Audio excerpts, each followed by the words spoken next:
Hello, welcome back to EDH on a Budget. I'm your host Iceman, and today we're going to be going over Transformer cards. Not cards that transform. Ironically, these Transformers don't have transform, they have convert. The first underutilized one is Optimus Prime. Hero. This commander is 3 blue, red, and white. For 4/8 stats, it's a robot, legendary artifact creature. It has more than meets the eye for 2 blue, red, white. So for an alternate casting cost, you could pay that more than meets the eye, and it comes as an vehicle with a living metal, so it's always a vehicle, or it's always a creature on your turn. And then when it's not your turn, it goes to a vehicle, so it's no longer an artifact creature when it's a vehicle. All 5 of these will have the same living metal and more than meets the eye abilities. They'll just cost different things. So the vehicle side is Optimus Prime Autobot Leader. Its stats are 6/8 and it has Trample. Whenever you attack Bolster 2, the chosen creature gains Trample until end of turn. That creature deals combat damage to a player. When that creature deals combat damage to a player, convert Optimus Prime. So Bolster is you choose a creature with the least toughness among creatures you control and put that many +1/+1 counters on it. So this would be 2 counters.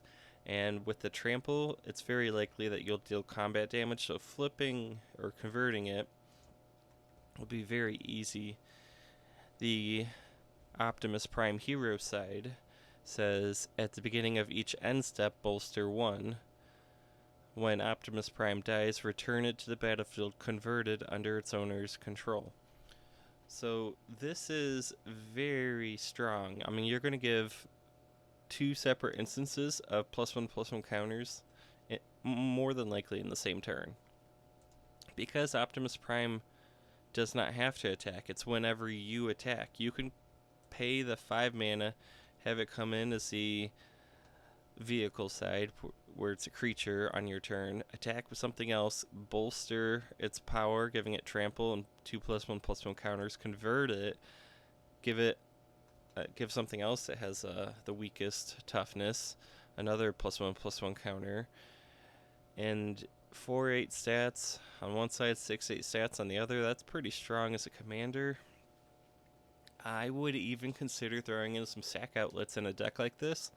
That way, if somebody tries to exile it with like a Path to Exile or Swords to Exile, Swords to Plowshare, what would happen is you can sacrifice it, and then it would die, and you would convert it back into the vehicle. And if that I think that would stop the exile from happening. Correct me if I'm wrong. I'd like to know. But overall, this deck can be built with many +1/+1 synergies, +1/+1 counter synergies.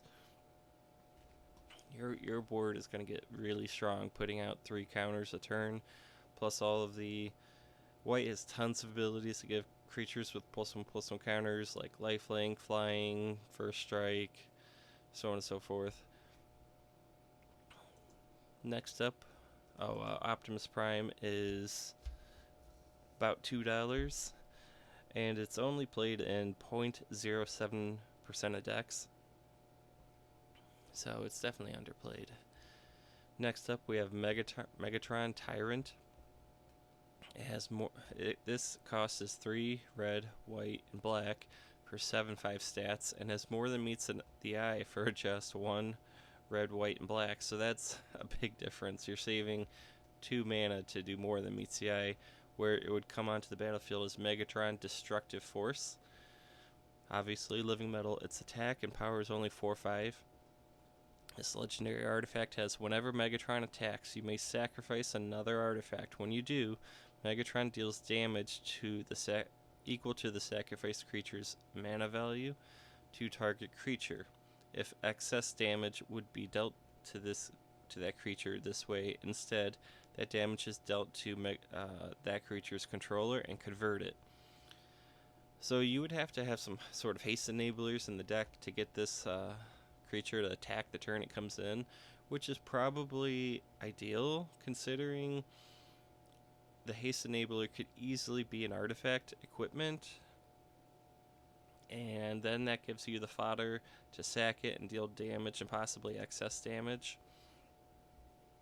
to the creature. And if you deal that excess damage before you even deal combat damage, it's going to convert into your 7/5, which is huge. And this side's ability is your opponents can't cast spells during combat.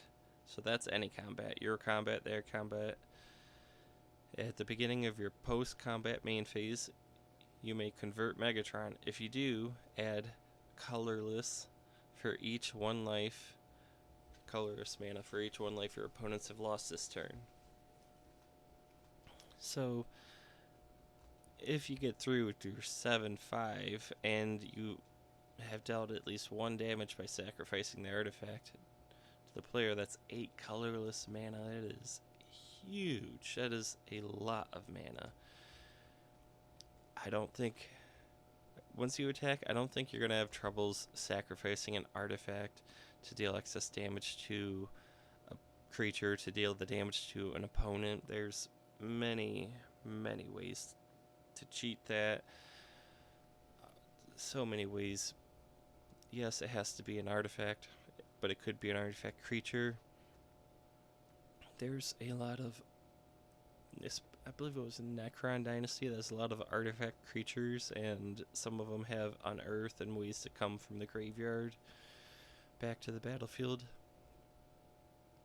But they're only there for 1 turn. So this is a way to get extra value. With 7/5 stats, that's only 3 hits with your commander, and then somebody's knocked out. And it says your opponents can't cast spells during combat, so if you were to play a spell that gives them double strike or double his power, which is very easily done in red, you can still cast that spell during combat. They cannot cast spells during combat. So once you're in combat, those spells are kind of safe from they would have to play some sort of activated ability to counter this spell, to counter your spells or to remove them. Megatron is $1.14 and in 0.08% of decks, which is only 3,700 according to EDA Track, which is where I'm getting these stats, and I'm getting the price from TCG Player. Next up, I have Soundwave Sonic Spy, which is 1 white, blue, black, and it has convert them more than meets the eye for 2 white, blue, black. So this one is actually 1 more expensive, which is interesting since pretty much all the others are cheaper. But let's read that side first, because I do think you're still going to want this side up first. This side is called Soundwave Superior Captain. Now this one does not say living metal, so it is not it's not an artifact creature on your turn. It is just always a legendary artifact until you convert it. So that is another interesting bit about this, but it is very easy to convert Soundwave. When it says whenever you cast a spell with an odd mana value, convert Soundwave. If you do, create Ravage, a legendary 3/3 black robot artifact creature with menace and death touch. And then the other ability on this side is whenever you cast an even mana value, convert Soundwave. If you do, create Laser Break, a legendary 2/2 blue robot artifact creature with flying and hexproof. So basically, if you cast any spell, it could be free, which would be 0. It could cost anything. You're going to get a creature token, which is important because the Soundwave Sonic Spy side has 5/4 stats, and it says whenever 1 or more tokens you control deal combat damage to a player, exile target instant or sorcery spell with mana value equal to the damage dealt from their graveyard. Copy it. You may cast the copy without paying mana cost.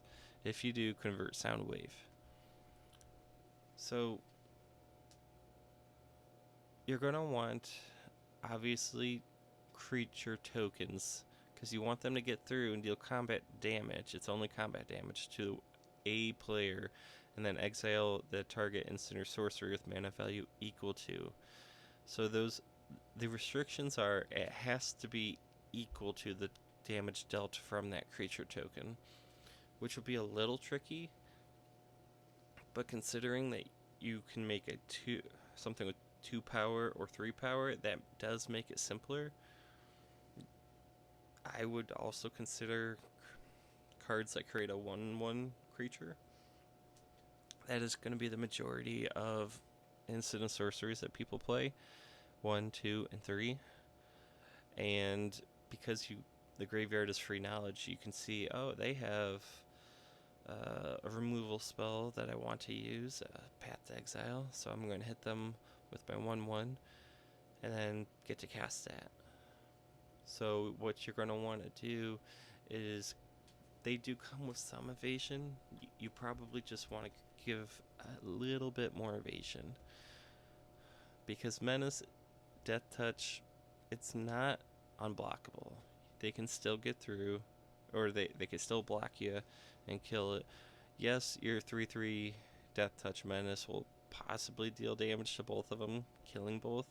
It also might just die in the process, though. The 2/2 flying hexproof creature is more likely to get through in that they can't just remove your creature, but only having flying and only being 2/2, it's probably gonna get blocked by a flyer or something with reach. More and more cards are coming out with reach, so I would definitely add more cards that give unblockable or maybe even protection. Next up, we have Sonic Spy is worth 76 cents and only in 0.03% of decks. Next up, we have Blaster Combat DJ, which costs 3 red, green. The stats are 3/3, but you can do more than meets the eye for 1 red, green. I do like 3 mana commanders. I think it's very easy to cast two times if you need it. Whereas if you're starting off at 5 or more, the odds are you're going to cast it once, maybe twice. Alright, so the converted side is Blaster Morale Booster. This does not have living metal, so it is not a creature on this side. Just legendary artifact. Has modular 3. Modular is, they enter the battlefield with that many +1/+1 counters, so it would be 3 in this case. And when they die, you may put their +1/+1 counters on target artifact creature. So it is important that this deck have a good source of artifact creatures, just in case when your stuff dies, you can move the counters onto them. And you're going to see on the other side why that's important. This has pay X mana. Tap, remove X +1/+1 counters from Blaster onto another target artifact. That artifact gains haste until end of turn. If Blaster has no +1/+1 counters on it, convert it. Activate only as a sorcery. So being able to give something haste is pretty nice. More than likely, you're going to want to give all 3 to 1 and just be done with it in 1 turn, because the other side says other non-token artifact creatures and vehicles you control have modular 1. Whenever you put 1 or more +1/+1 counters on Blaster, convert it. So putting a counter on this is a way to protect it, since the other side is not a creature. If they play something that only removes creature and you have a way to put a +1/+1 counter on this at instant speed, that spell will fizzle. So it's a kind of odd way for protecting it, but it is possible that the removal is something that hits any permanent or an artifact or a creature and it would still go through. But that's a nice addition to your protection spells that you'll be adding. And giving other non-token artifact creatures and vehicles modular one is just fantastic. Whenever anything dies, yeah, sure, they're going to enter with 1/1 counter on it. But when it dies, all of the +1/+1 counters that were on that one can be put on another target artifact creature. So you're going to want to avoid mass board wipes, mass artifact removal, because it's going to be mostly artifacts. But it has the ability to get really strong really fast. Last up, we have Cyclonus the Saboteur. Oh, Blaster is 46 cents in 0.013% of decks. Cyclonus the Saboteur has more than meets CI for 5 blue black. So that is expensive, but totally worth it. The backside has Cyclonus Sabotaurian Fighter, a vehicle with living metal, has flying. Whenever Cyclonus deals combat damage to a player, convert it. If you do, there is an additional beginning phase after this phase. The beginning phase is the untap, upkeep, and draw. So it's 7 mana, but that is a lot of benefit. If you could get some Lightning Greaves on this and pay 7 mana, attack right away, you're untapping all your lands. It's all your everything. So it's like you didn't even pay the 7 mana to begin with. And yeah, if you have upkeep triggers, if you have the initiative, that'll trigger again. The drawing an extra card is great. I mean, that's just really the side you want. The Cyclonus, the Saboteur side, is only 2 blue black. And this side's power and toughness is only a 2/5 with flying. And whenever Cyclonus deals combat damage to a player, it connives. Then if Cyclonus' power is 5 or greater, convert it. So connive is where you're going to draw a card, discard a card. If it's a non-land card, put a +1/+1 counter on this creature. So card filtering, a way to increase its power naturally. Obviously, you're going to want to increase it faster than that, I feel. You're not going to want to wait 3 turns. And the Cyclonus Sabotaurian Fighter side has got 5/5 stats, so not bad stats. And this deck is going to focus on getting combat damage. Just because it has flying doesn't for sure guarantee you're going to get in. The upside is it doesn't really matter who you get the combat damage. You hit anybody, and these effects will trigger. So I would definitely consider adding ways to give this unblockable. And with 7 mana to get the more than meets the eye side, maybe hexproof. The 4 mana side will come down much easier, but then you gotta think, how am I gonna get it to 5 mana or greater? And even then, you really want the converted side to be the one that deals the combat damage, because you really want that extra beginning phase ability. That is going to be really strong. And that is it. That's 5 Transformer cards. Thanks for watching.